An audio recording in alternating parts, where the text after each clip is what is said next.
নমস্কার বন্ধুরা, আশা করি সবাই খুব ভালো আছো। শুভমিতা ব্লগে সবাইকে স্বাগত জানাই। আজকে তোমাদের সাথে মুসুর ডালের সাথে ডিম দিয়ে আর অল্প বড়ি দিয়ে এক দুর্দান্ত রেসিপি শেয়ার করব।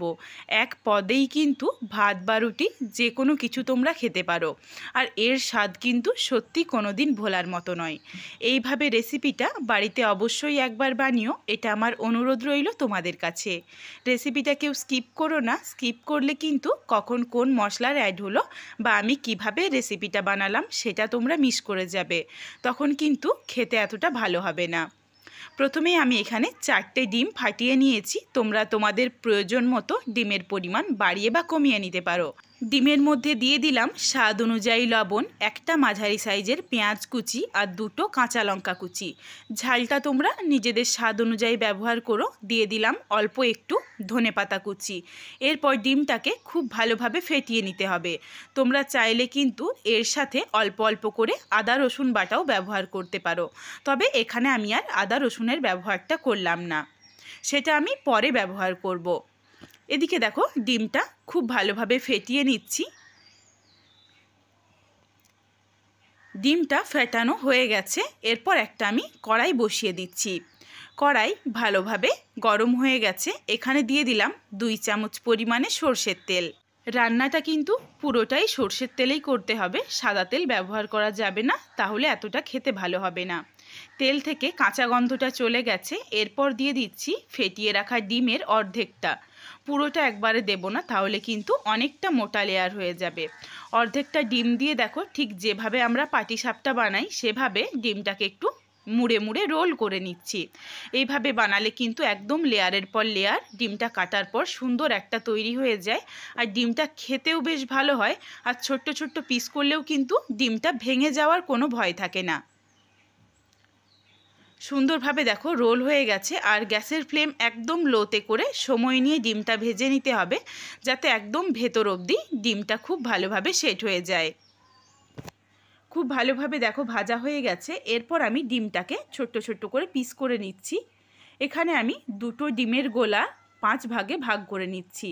4টে ডিম নিয়েছি, 4টে ডিমকে কিন্তু আমি 10 ভাগে ভাগ করে নেব। সুন্দরভাবে দেখো লেয়ার হয়ে গেছে ভেতরে, আর বেশ লালচে রং ধরিয়ে ভেজে তুলে রাখলাম ডিমটাকে।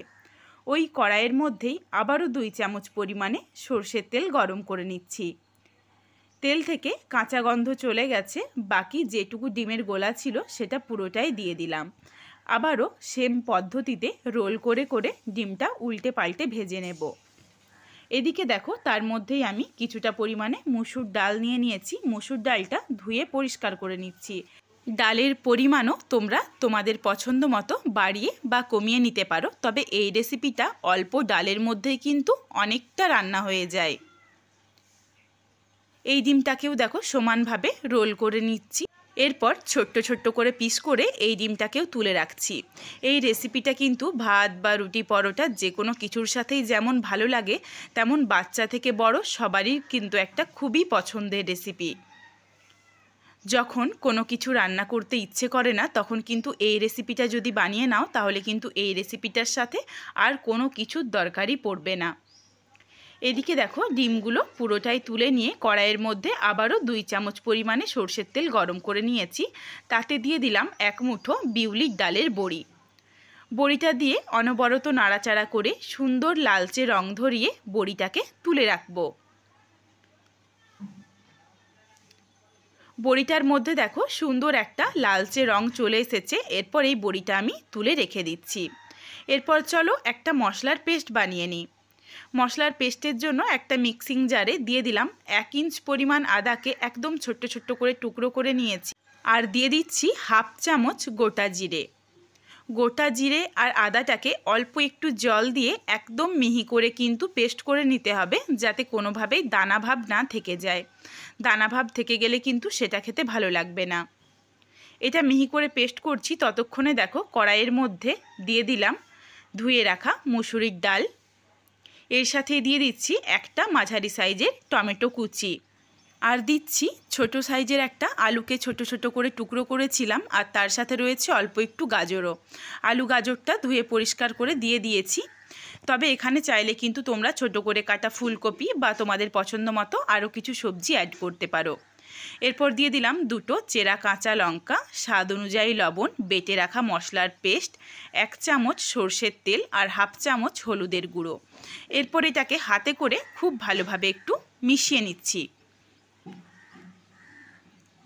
হাতে করে একটু মেখে নিচ্ছি যাতে মশলাটা খুব ভালোভাবে ডাল আর সবজির মধ্যে চলে যায়। এরপর হাত ধোয়া জল অল্প পরিমাণে দিয়ে এটাকে কিন্তু সেদ্ধ করে নিতে হবে ভালোভাবে। সুন্দরভাবে দেখো ডালটা সেদ্ধ হয়ে গেছে, তবে অল্প অল্প দানাভাব রয়েছে, এই জন্য আমি আর একটু সেদ্ধ করে তারপর ফেরত আসছি। সুন্দরভাবে দেখো ডালটা একদম সেদ্ধ হয়ে গেছে। তো তোমাদের একটু আমি ভেঙে দেখিয়ে দিই। একটা আলু বা গাজর সুন্দরভাবে দেখো ভেঙে যাচ্ছে। এরপর ডালটা নাবিয়ে একটা পাত্রে কড়াইটা ধুয়ে পরিষ্কার করে নিচ্ছি। কড়াই পরিষ্কার হয়ে গেছে। এরপর দিয়ে দিলাম আবারও 2 চামচ পরিমাণে সরষের তেল। তেল খুবই অল্প করে, তবে বারবার একটু ব্যবহার করতে হবে। সরষের তেল থেকে কাঁচা গন্ধ চলে গেছে। দিয়ে দিলাম 2টো শুকনো লঙ্কা ফোড়নে। নাড়াচাড়া করে ফোড়নটা একটু ভেজে নিচ্ছি। লঙ্কাগুলো দেখো বেশ সুন্দর একটা কালার আসা অবধি ভেজে নিতে হবে, তাহলে কিন্তু রান্নাটার মধ্যে এই শুকনো লঙ্কা স্মেলটা ভীষণই ভালো লাগে। লঙ্কাগুলো বেশ লালচে রং ধরিয়ে ভাজা হয়ে গেছে। এরপর এখানে দিয়ে দিচ্ছি বড় সাইজের একটা পেঁয়াজ কুচি। পেঁয়াজটা নাড়াচাড়া করে লালচে রং ধরিয়ে ভেজে নিতে হবে। পেঁয়াজটার মধ্যে দেখো হালকা একটা রং এসেছে, এর থেকে বেশি আর ভাজবো না। এরপর এখানে দিয়ে দিচ্ছি প্রায় 5 থেকে 6 কোয়ার মতো রসুন কুচি।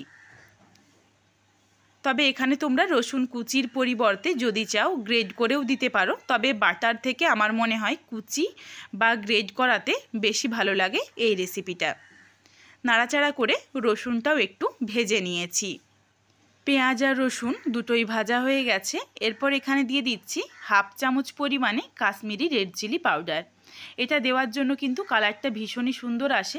ডাল সেদ্ধর সময় হলুদ দিয়েছিলাম, এই জন্য কিন্তু আর এখানে হলুদের ব্যবহার করা যাবে না।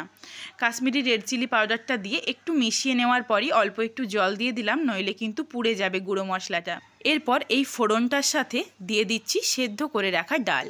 সুন্দর দেখো একটা কালার চলে এসেছে ফোড়নটা দেওয়ার জন্য, আর ভীষণই সুন্দর একটা ফ্লেভার আসে এই ফোড়নটার জন্য। ভালোভাবে মিশিয়ে নিচ্ছি। অল্প ডাল দিয়েই দেখো বেশ অনেকটা রান্না হয়ে গেছে, তবে এর সাথে ডিমটা দিলে আরও অনেকটা বেড়ে যাবে। এটা দেওয়ার পর একটু ফুটে যাওয়া অবধি অপেক্ষা করব, আর এখানে দিয়ে দিতে হবে প্রয়োজন মতো জল। এখানে আমি ঈষৎ উষ্ণ গরম জলের ব্যবহার করেছি। জল দিয়ে নাড়াচাড়া করে মিশিয়ে নিলাম। এরপর ডালটা ফুটে গেছে দেখো খুব ভালোভাবে। এখানে দিয়ে দিচ্ছি 1/2 চামচ পরিমাণে চিনি। চিনিটাও কিন্তু অবশ্যই দিতে হবে, তাহলে ভালোভাবে টেস্টটা ব্যালেন্স হয়ে যাবে। চিনি দেওয়ার পর মিশিয়ে নিয়েছি। ডালটা সেদ্ধই রয়েছে। এরপর দিয়ে দিলাম ভেজে রাখা ডিমগুলো। ডিমটা দেওয়ার পর মিনিট 2-3 একটু রান্নাটা করে নেব, যাতে ডিমের ফ্লেভারটা ভালোভাবে রান্নাটার সাথে মিশে যায়। ডিমের সাথেই দিয়ে দিলাম ভেজে রাখা বড়ি, আর দিয়ে দিচ্ছি কিছুটা পরিমাণে কুচনো ধনেপাতা। সব কিছু দেওয়ার পর 2 থেকে 3 মিনিট গ্যাসের ফ্লেম লোতে রেখে রান্নাটা করে নেব, তাহলেই সমস্ত কিছুর ফ্লেভার ভালোভাবে মিশে যাবে। রান্নাটা প্রায় রেডি হয়ে গেছে। আর তোমরা এখানে যেমন ঝোল খেতে পছন্দ করো বা গা মাখো পছন্দ করো, সেই অনুযায়ী জল দিয়ে সেই মতো রেখে নিও। নাবানোর আগে দিয়ে দিলাম 1/2 চামচ গরম মশলার গুঁড়ো। দেওয়ার পরই গ্যাসের ফ্লেমটা অফ করে দিয়েছি সঙ্গে সঙ্গে। এরপর নাড়াচাড়া করে গরম মশলার গুঁড়োটা মিশিয়ে নিয়েছি। এরপর একটা পাত্রে নাবিয়ে নিচ্ছি। দেখতে কতটা সুন্দর হয়েছে দেখো, সুন্দর একটা কালার এসেছে আর বেশ মাখো মাখো হয়েছে রেসিপিটা। ডিম ডালের এই রেসিপিটা বাড়িতে অবশ্যই একবার বানিও, এটা আমার অনুরোধ রইল তোমাদের কাছে। রেসিপিটা তোমাদের কেমন লাগলো কমেন্ট করে জানাতে ভুলো না কিন্তু। রেসিপিটা যদি ভালো লাগে তাহলে লাইক করো, শেয়ার করে বন্ধুদের দেখার সুযোগ করে দিও। তোমরা যদি এই রকম নিত্য নতুন রেসিপি আরও পেতে চাও, তাহলে অবশ্যই আমার চ্যানেলটিকে সাবস্ক্রাইব করে পাশে থাকা বেলটি অন করে অল নোটিফিকেশান অন করে দিও, যাতে আমার প্রত্যেকটা রেসিপির নোটিফিকেশান সবার প্রথমে তোমাদের কাছে পৌঁছে যায়। আবারও খুব শীঘ্রই হাজির হচ্ছি নতুন কোনো এক রেসিপি নিয়ে।